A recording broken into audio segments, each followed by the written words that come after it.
Laurence Graffin a ouvert son atelier de tapisserie il y a 1 an à Château-Renaud, une reconversion pour cette quadragénaire. Actuellement, elle ne touche encore aucun salaire. Alors pour développer son activité, elle va créer un poste de 30 heures. Son fils, fraîchement diplômé, va bientôt la rejoindre. En fait, lorsque je suis à l'atelier, je travaille, je produis.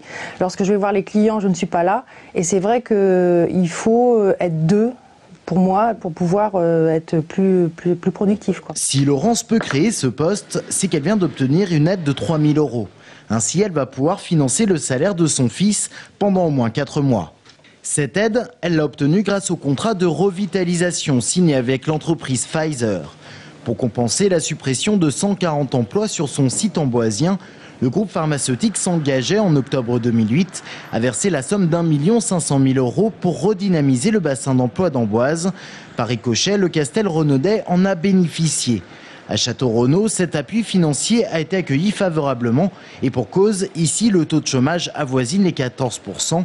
Depuis, des projets ont été soutenus financièrement et des emplois créés. Et ça n'a pas été le levier le plus important. Je crois qu'il y a eu des circonstances qui ont fait que ça a incité. Il y a un effet incitateur plus qu'un effet d'aubaine. Un effet incitateur pour la création d'emplois, mais aussi pour l'investissement. C'est le cas de cet osiericulteur.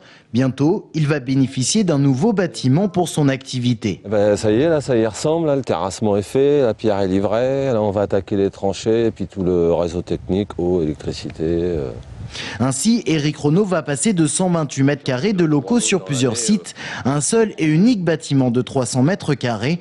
Coût du projet, 160 000 €, financé à hauteur de 30 000 € par le contrat de revitalisation. On va tout avoir sur place, ça va vraiment être une autre vie de travail. Sur les territoires d'Amboise, de Bléré ou de Château-Renaud, plus de 250 emplois auraient été ainsi créés ou aidés, auxquels il faut rajouter les projets immobiliers. Pour certains, c'est un simple soutien à l'activité. Quant aux 140 licenciés chez Pfizer, il serait encore une 50aine à être au chômage ou en formation.